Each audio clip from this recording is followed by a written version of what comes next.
I now want to bring in Professor Brahmachalani once again, and General Rakesh Sharma. Also now joining us from Moscow is senior journalist Zenia Kondrateva, who's been covering this conflict for the past 2 years. General Sharma, how serious is this escalation, the use of the ATTACAMs and Storm Shadows by Ukraine, and Ukraine saying that Russia fired an ICBM?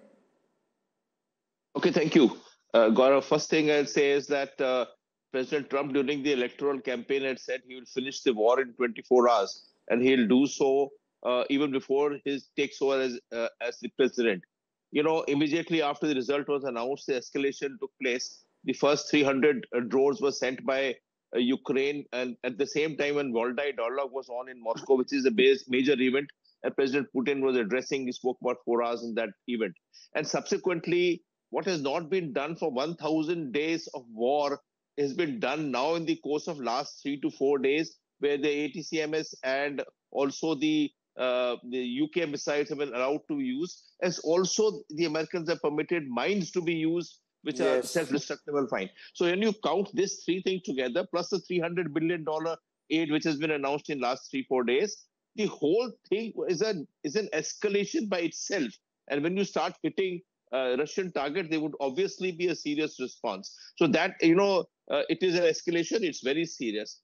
Now, I personally presume it's not an intercontinental ballistic missile. There was a hot mic when the Russian spokesman was speaking that time, and the word used was ballistic missile. So there was probably a ballistic missile. Why should they waste a scarce resource like an ICBM to fire at Dnipro? They have so many other missiles like the Kinzhal. So my guess is that it was a normal ballistic missile used against Dnipro. Let me also bring in Zenia Kondrateva from Russia before I bring in Professor Chilani once again. Zenia Kondrateva, what's the buzz from Moscow? Because we heard the foreign ministry press conference where the spokesperson apparently was advised by Kremlin to remain completely silent on the ICBM. So was it an ICBM? Was it a Kinzhal? Was it some other missile? Hi, Gaurav. So Moscow has not confirmed that it was ICBM. And now we are getting reports for the past 2 hours. Reuters is speaking to sources, and those sources are again downplaying this, saying that it was a medium-range missile. So I think the point, and General Sharma has brilliantly put it, we don't know what was the target. Was there a reason to waste a missile for the target? Was there a need for the warning? Because escalation is anyways there, and I think Russia updating nuclear doctrine has itself given a warning without wasting missiles. Now, what is important is that with these kind of escalation, we have I would say people are quite skeptical here about, Trump, once he joins office, that something immediately is going to change. The recent decisions of Biden administration just made it even more difficult to talk about any possible potential negotiation, because things on the ground do not have any prerequisites for any, any kind of talks. Unless Professor Chilani, President Biden is following a scorched earth policy and making it very difficult for his successor, President Trump, to follow a different policy. Is the missile the message, sir? Gaurav, by escalating the war, the US has put Putin in a corner. He has seen one more red line of his being crossed by the West. Putin has to save face, which means he will have to respond. And that creates the danger. But I think the real issue is being missed out in the Western media coverage.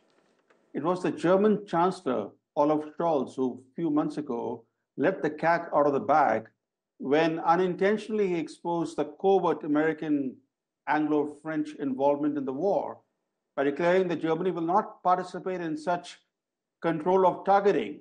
He revealed that these other three countries were secretly helping Ukraine by providing these long-range missiles by providing those missiles, they were able to control targeting in Russia, because these missiles depend on US navigational data and satellite reconnaissance capability, whether it's the British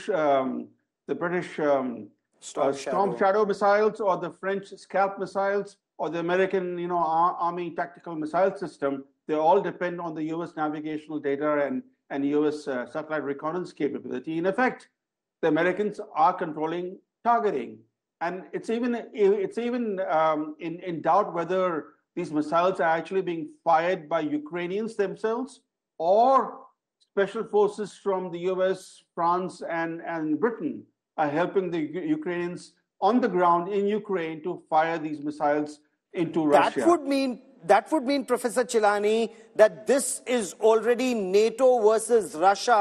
That would mean it's already the start of the Third World War if Russia were to target those launch pads where these missiles have been fired from. Of course, they could be fire and forget systems. The missiles would have moved away. But if Russia has intelligence, and if God forbid, if American or British soldiers are killed on Ukrainian territory, that would mean massive escalation. The danger, as you rightly point out, is that Moscow will now believe NATO has gone to war with Russia and that it will proceed accordingly. And given the fact that this escalation has happened at a time just when the new US president is about to take over on January 20th, it actually makes the situation worse for Trump. It makes it also very dangerous for the world, because between now and January 20th, we have almost 2 months left. Yes. And in those 2 months, this war can go out of control. It can escalate to a point where the security, not just of Ukraine, Ukraine is bearing the brunt of this war. Ukrainians are suffering. In fact, this escalation would mean more suffering for the Ukrainians. But this escalation now, at this stage, brings danger to the rest of the world, including people living elsewhere, including in India or in Latin America or Africa, wherever we are. International security, or especially in the immediate belt, would Europe be the immediate target, whether directly or indirectly? There are countries that are already hinting at a hybrid war. General Sharma, will immediate ground operations follow? If you were to be the general on ground, how would Russia respond? Take the battle to Kursk, take the battle to Donetsk, or would Russia do something much bigger to send out a clearer message, General Sharma? So I think 2024 is a year for the Russian armed forces. 2023 wasn't it. This year, they have captured nearly 1,250 square kilometers of territory in the east, and they lost a little area in Kursk. Now, Kursk seems to be a disadvantage to Ukrainians today, because the 10,000 additional fresh troops from North Korea have come in, and they are pushing the Ukrainians back in that Kursk area. And then, of course, there is a paucity of troops for Ukrainians to defend on the eastern front. So, see, both ways they have been, I think that Kursk will turn out to be a little fiasco for the Ukrainians in the overall, when you start counting it. I think as the way things are progressing, the Russians will rest themselves on the Dnipro River in the course of next few months, and maybe because the progress has been steady, it has been slow, steady, and it has been commendable. Now, if you say the way the things are going, we have to take a step backwards, the West. I'll say one more thing here. You see, President Trump's dislike for NATO stands out for Trump 1.0. Now, he comes in here, there should be an anxiety in the mind of Europe about what will happen when President Trump comes in 20th, and what does he do to NATO, and what does he do to European Union as a project. And all these things put together, the window for whatever the West can do, President West can do, is only 2 months.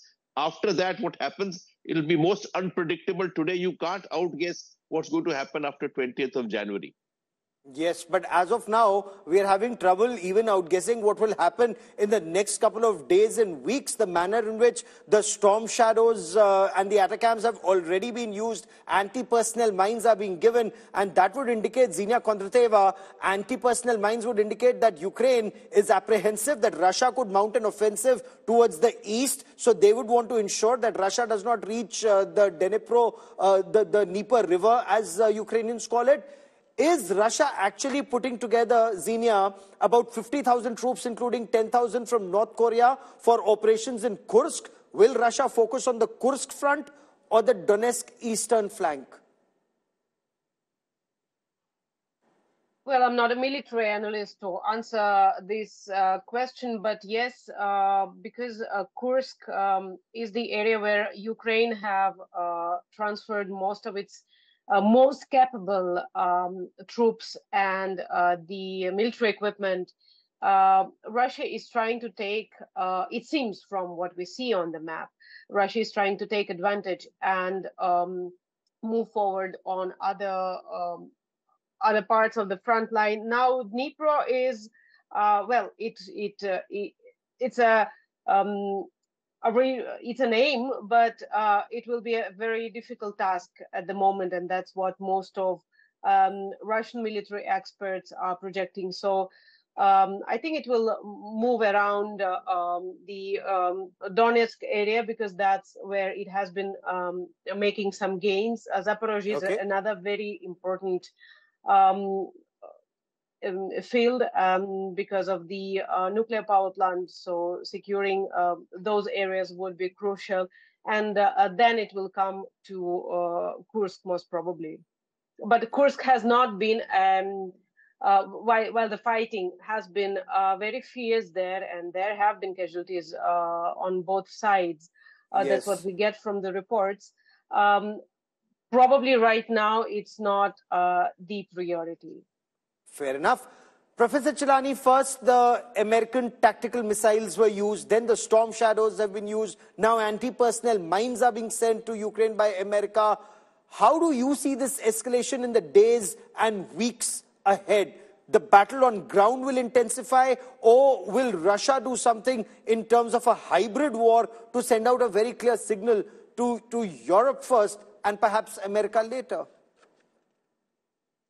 The decision to transfer anti-personnel landmines to Ukraine is an indication of where the battle of how the war is going. The war is going very badly for the Ukrainians.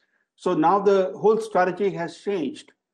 It is not to reclaim territory that has been lost, rather to prevent further loss of territory.